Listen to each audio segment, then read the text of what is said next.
Hello મિત્રો, આજે આપણે ધોરણ 9 વિજ્ઞાનમાં બીજું ચેપ્ટર પરમાણુ અને અણુઓ વિશે માહિતી મેળવીશું, જે આપણે ટાટ સેકન્ડરીની અંદર બહુ ઉપયોગી થશે કે તમને કેવા કેવા પ્રશ્નો પૂછાઈ શકે અને પ્રશ્નો તમારે કઈ રીતે મુખ્ય પરીક્ષાની અંદર લખવા. તો તમે આ વિડીયો ધ્યાનથી જોજો. તો ચાલો આપણે શરૂઆત કરીએ. અને તમને બે ચેપ્ટર પહેલું અને બીજા ચેપ્ટરની લિંક મારા ડિસ્ક્રિપ્શન બોક્સની અંદર મળી રહેશે. તો ત્યાંથી તમે ચેપ્ટર 1 અને 2ના વિડીયો જોઈ શકશો. તો ચાલો આપણે આજે શરૂઆત કરીએ કે પરમાણુ અને અણુઓ. તો તેમાં સૌથી પહેલાં પ્રશ્ન છે કે મહર્ષિ કણાદની પરમાણુ અંગેની અભિધારણાઓ જણાવો. આ તમને 4 માર્ક્સની અંદર અથવા 1 માર્ક્સની અંદર પણ પૂછાઈ શકે. તો આપણે લખવાનું કે ઈસવીસન પૂર્વેની 500ની આસપાસ ભારતમાં દ્રવ્યના વિભાજનનો વિચાર કરવામાં આવ્યો કે જો દ્રવ્યનું સતત વિભાજન કરવામાં આવે તો તે વધુને વધુ નાનામાં નાના કણોમાં વિભાજન થતું રહેશે. શું જે દ્રવ્ય છે એનું સતત વિભાજન કરવામાં આવે તો એ નાનામાં નાના કણોમાં વિભાજન થશે. એક સમય આવશે કે આ કણનું વધુ વિભાજન શક્ય બનશે નહીં. આ કણ કેવો રહેશે તો અવિભાજ્ય રહેશે. આ અંતિમ અવિભાજ્ય સૂક્ષ્મ કણને મહર્ષિ કણાદે પરમાણુ નામ આપ્યું. કોને નામ આપ્યું? મહર્ષિ કણાદે શું નામ આપ્યું? તો પરમાણુ. તેના પછી છે પકુદા કાત્યાયન. તો પકુદા કાત્યાયમે શું કીધું કે પરમાણુઓ સામાન્ય રીતે સંયુક્ત રૂપે અસ્તિત્વ ધરાવે છે, જે દ્રવ્યના વિવિધ સ્વરૂપો આપે છે. શું આપે છે? દ્રવ્યના વિવિધ સ્વરૂપો આપે છે. અને તેના પછી છે ડેમોક્રિટ્સ અને લ્યુસિપસે. તો તેમને કીધું કે જો દ્રવ્યનું વધુને વધુ વિભાજન કરવામાં આવે તો અંતે પ્રાપ્ત થયેલા કણોનું વધુ વિભાજન શક્ય બનશે નહીં. આ અવિભાજ્ય કણને પણ તેમને પણ શું નામ આપ્યું છે? પરમાણુ કયા છે. આ રીતે મહર્ષિ કણાદ, પકુદા કાત્યાયન, ડેમોક્રિટ્સ અને લ્યુસિપસે જે દ્રવ્ય છે એને પરમાણુ નામ આપ્યું છે. હવે આ પાઠમાં આપણે આગળ જોતા કે રાસાયણિક સંયોગીકરણ એટલે શું. તો કે બે કે તેથી વધુ પદાર્થો એકબીજા સાથે રાસાયણિક પ્રક્રિયાથી સંયોજન બનાવે તો તેને શું કહેવાય? રાસાયણિક સંયોગીકરણ કહેવાય છે. બે મહત્વના નિયમોની રજૂઆત એન્ટોની એલ લેવોઇઝિયર અને જોસેફ એલ પ્રાઉસ્ટે કરી. કયા બે મહત્વના નિયમ? એક છે દળ સંચયનો નિયમ અને બીજો છે નિશ્ચિત પ્રમાણનો નિયમ. તો આ દળ સંચયનો નિયમ અને નિશ્ચિત પ્રમાણનો નિયમ આપણને પરીક્ષામાં પૂછાઈ શકે. તો સૌથી પહેલું છે કે દળ સંચયનો નિયમ એટલે કે કોઈ પણ રાસાયણિક પ્રક્રિયામાં દ્રવ્યનું સર્જન કે વિનાશ થતો નથી. દ્રવ્યનું શું નથી થતું? સર્જન નથી થતું કે તેનો વિનાશ પણ થતો નથી. જેમ કે આપણે પાણી લઈએ અને પાણીમાં આપણે x ગ્રામ લેડ નાઇટ્રેટ ઉમેરી દ્રાવણ બનાવવામાં આવે અને એમાં y ગ્રામ શું ઉમેરવાનું છે? સોડિયમ ક્લોરાઇડ ઉમેરવાનું છે. તો આપણને સફેદ કલરના અક્ષેપ મળશે. પણ આ અક્ષેપનું વજન કેટલું છે? x અને y ગ્રામના સરવાળા જેટલું વજન હશે. તો એટલે શું કહેવા માંગે? એનું નહીં થતું સર્જન કે વિનાશ થતો નથી. તો આ રીતે તમારે દળ સંચયનો નિયમ સમજાવવાનો. તેના પછી બીજા નંબરનો નિયમ છે નિશ્ચિત પ્રમાણનો નિયમ. એટલે કે રાસાયણિક પદાર્થમાં તત્વો હંમેશા દળથી નિશ્ચિત પ્રમાણમાં હાજર રહેલા છે. રાસાયણિક પદાર્થમાં તત્વો દળથી નિશ્ચિત પ્રમાણમાં હાજર રહેલા છે. આનું એક્ઝામ્પલ છે કે 9 ગ્રામ પાણીનું વિઘટન થાય તો 1 ગ્રામ હાઇડ્રોજન અને 8 ગ્રામ ઓક્સિજન ઉદ્ભવે છે. તેથી પાણીમાં હાઇડ્રોજન અને ઓક્સિજનનો ગુણોત્તર કેટલો હોય છે? 1:8 હોય છે. કઈ રીતે? પાણી એટલે કે H2O મેં તમને જે આગળ પણ સમજાયેલું છે, જેમાં હાઇડ્રોજનના 2, ઓક્સિજનનું 18, 2/18 એટલે કે 9. આ રીતે આપણને 1:9ના પ્રમાણમાં મળશે, જેના અંદર 9 ગ્રામ 1:9 સોરી અહીંયા 16 આવશે. 16 એટલે 2 8 16 એટલે 1:8 એટલે 1 અને 8 એટલે કેટલું થઈ ગયા? 9. એટલે આપણે 9 ગ્રામ પાણીનું વિઘટન થશે. એ જ રીતે એમોનિયામાં નાઇટ્રોજન અને હાઇડ્રોજનનો દળથી ગુણોત્તર કેટલો છે? 14:3. એમોનિયા NH3 જેમાં નાઇટ્રોજનનો 14 અને હાઇડ્રોજન 3 છે એટલે 3 એટલે 14:3. તો આ રીતે તમારે યાદ રાખવાનું. તેના પછી છે ડાલ્ટનના પરમાણુય સિદ્ધાંતો. તો ડાલ્ટને કયા કયા સિદ્ધાંત આપેલા છે? તો બધા દ્રવ્યો પરમાણુના બનેલા છે જે અતિ સૂક્ષ્મ કણો છે. કેવા છે? અતિ સૂક્ષ્મ કણો છે. રાસાયણિક પ્રક્રિયા દરમિયાન સર્જન કે વિનાશ શક્ય નથી. શું નથી શક્ય? સર્જન કે વિનાશ શક્ય નથી. એક જ તત્વના પરમાણુના દળ અને રાસાયણિક ગુણધર્મો કેવા હોય છે? સરખા હોય છે. એક જ તત્વ હોય તો એનું પરમાણુનું દળ અને રાસાયણિક ગુણધર્મ સરખા હોય છે. જુદા જુદા તત્વોના પરમાણુના દળ અને રાસાયણિક ગુણધર્મો કેવા હોય? જુદા જુદા હોય. પરમાણુઓની નાની પૂર્ણાંક સંખ્યાના યોગ્ય ગુણોત્તરથી સંયોજાઈને સંયોજન બનાવે છે. પરમાણુઓ નાની પૂર્ણાંક સંખ્યાના યોગ્ય ગુણોત્તરથી જોડાઈને સંયોજન બનાવે છે. જેમ કે H2O જે આપણે આગળ જોઈ ગયા. હવે આપણે આગળ જોઈએ કે પ્રાચીન સમયમાં તત્વોના નામ કેવી રીતે અપાતા હતા. જ્યારે પહેલાંના સમયમાં તત્વો છે એના નામ કઈ રીતે અપાતા, તો આ તત્વોના નામ તેના પ્રાપ્તિ સ્થાનના આધારે અથવા એ સૌપ્રથમ ક્યાંથી મળ્યા હતા તેના નામ ઉપરથી અપાતા હતા. જેમ કે કોપર છે, તો કોપરનું નામ સાયપ્રસ પરથી પડ્યું. કેમ સાયપ્રસ પરથી? કારણ કે કોપર તે સ્થળેથી પ્રાપ્ત થયું હતું એટલે તેનું નામ પડ્યું સાયપ્રસ પરથી.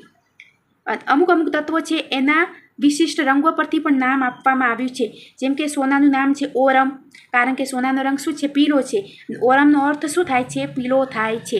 તો આ રીતે પ્રાચીન સમયમાં તત્વોના નામ આપવામાં આવતા હતા. તેના પછી છે કે આધુનિક સમયમાં તત્વનું નામ અને સંજ્ઞા. આધુનિક એટલે કે અત્યારના સમયમાં કઈ રીતે આપવામાં આવ્યું, તો સૌથી પહેલાં તો તત્વનું નામ અને સંજ્ઞાની મંજૂરી કોને આપી, તો IUPAC દ્વારા આપવામાં આવી છે.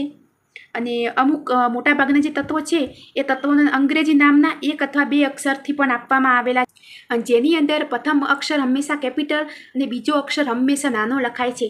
જેમ કે હાઇડ્રોજનમાં H કેપિટલ આવશે. એલ્યુમિનિયમ AL પહેલાં અને બીજો અક્ષર એ કેપિટલ, જ્યારે એ સ્મોલ લખાશે. કોબાલ્ટ C કેપિટલ, જ્યારે ઓક્સિજન એ નાનો લખાશે. તો આ રીતે લખાય. પછી કેટલાક તત્વોની સંજ્ઞા એ અંગ્રેજીના પ્રથમ અક્ષરથી અથવા કોઈ પણ વચ્ચમધ્ય અક્ષર અથવા સંયુક્ત અક્ષર લઈને પણ બની શકે. જેમ કે ક્લોરિન તો Cl, ઝિંક તો Zn. આ રીતે પણ નામ આપવામાં આવ્યા છે. અમુક લેટિન અથવા ગ્રીક ભાષાના નામ પરથી આપવામાં આવ્યા છે. જેમ કે લોખંડનું નામ લોખંડ જે Fe જે લેટિન નામ છે એમાંથી ફેરમ ઉપરથી. સોડિયમ Na લેટિન નામ નેટ્રિયમ પરથી. જ્યારે ટંગસ્ટન જે W ગ્રીક નામ વોલ્ફામ પરથી પણ આપવામાં આવ્યું છે. આ તમને એક માર્ક્સની અંદર પૂછાઈ શકે કે લોખંડનું લેટિન નામ કઈ ધાતુ પરથી આપવામાં આવ્યું, તો ફેરમ. પછી સોડિયમનું તો નેટ્રિયમ, ટંગસ્ટનનું તો વોલ્ફામ. તો આ તમારે યાદ રાખવાનું. હવે એના પછી છે પ્રમાણિકતા કોને કહે, તો કોને કહે કે કોઈ પણ અણુના બંધારણમાં રહેલા પરમાણુની સંખ્યાને શું કહે, તો પ્રમાણિકતા કહે. કે કોઈ પણ અણુના બંધારણમાં રહેલા પરમાણુની સંખ્યાને શું કહેવાય, પ્રમાણિકતા કહે છે. કેટલાક અધાતુ તત્વોના અણુ એક પરમાણુ દ્વારા બને તો એને શું કહેવાય, એક પ્રમાણીય કહેવાય. જેમ કે આર્ગોન અને હિલિયમ એ કેવા છે, એક પ્રમાણીય છે. અને જ્યારે એક કરતાં વધુ પરમાણુ દ્વારા બને તો તેને શું કહેવાય, દ્વિપરમાણીય. જેમ કે ઓક્સિજન એટલે કે ઓક્સિજન કઈ રીતે, જેમાં O2 બે ઓક્સિજન જોડાઈને બનેલા છે તો તેને શું કહેવાય, દ્વિપરમાણીય.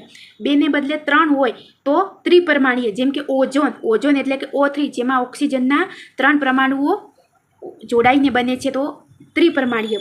અમુક એક પ્રમાણિય અધાતુ છે જેમ કે આર્ગોન અને હિલિયમ. પછી અમુક છે ધાતુ પણ છે કે સોડિયમ, આયર્ન, એલ્યુમિનિયમ, કોપર. અમુક અધાતુ છે કે જે દ્વિપરમાણિય ધરાવે, જેમ કે ઓક્સિજન, હાઇડ્રોજન, નાઇટ્રોજન, ક્લોરિન. આ કેવા છે, દ્વિપરમાણિય. અમુક ચતુપરમાણિય છે જેમ કે ફોસ્ફરસ F4. અને અમુક બહુપરમાણિય છે જેમ કે સલ્ફર S8, કાર્બન C6. તો આ બધા કેવા છે, જે બે કરતાં વધારે તો એને ચતુપરમાણિય બહુપરમાણિય પણ કહી શકાય. જેમ કે C6 S8 આમાં 6 કાર્બન છે અને આમાં 8 સલ્ફર છે તો આને શું કહેવાય, બહુપરમાણિય કહેવાય.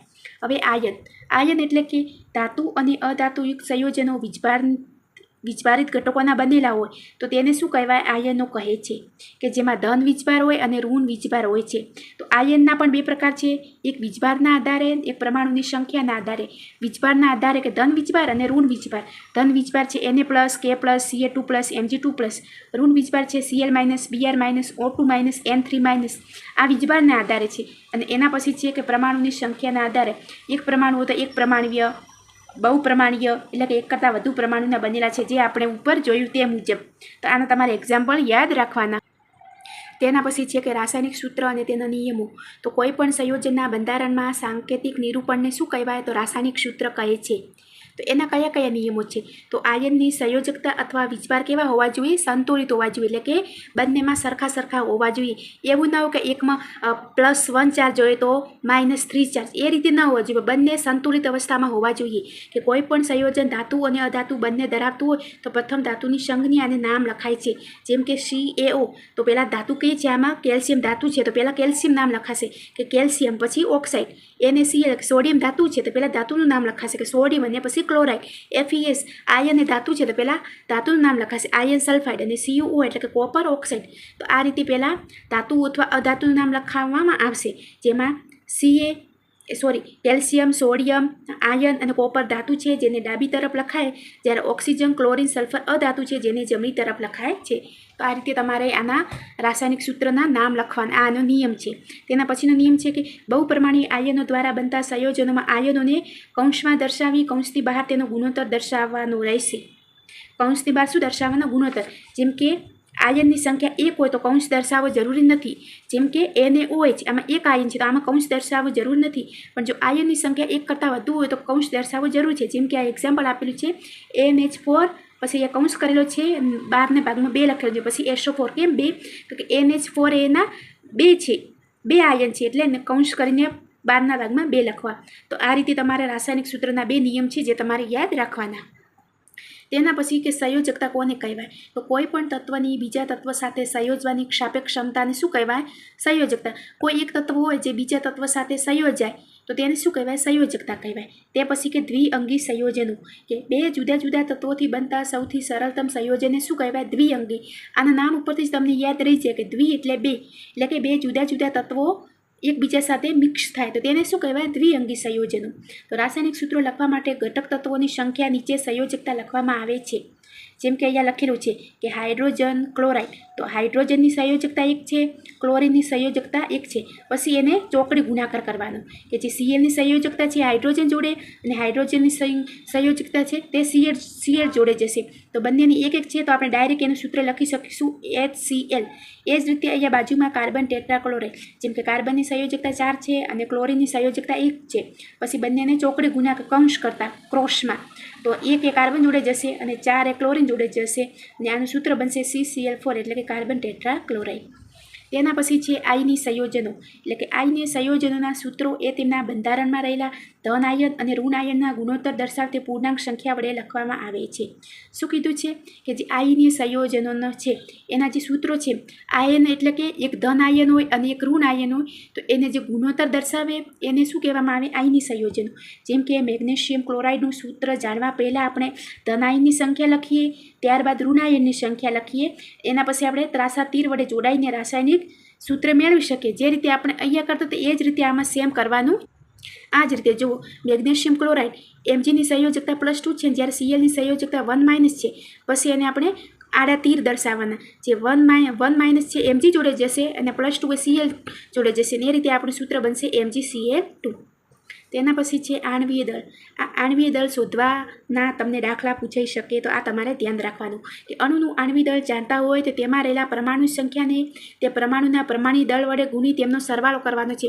આમાં કંઈ જ નથી. જો તમને અણુનું આણ્વીય દળ આવડતું હોય તો બસ એનો સરવાળો કરવાનો છે. આટલું છે કે આણ્વીય દળ બરાબર અણુમાં રહેલા પરમાણુના પરમાણુ દળનો સરવાળો.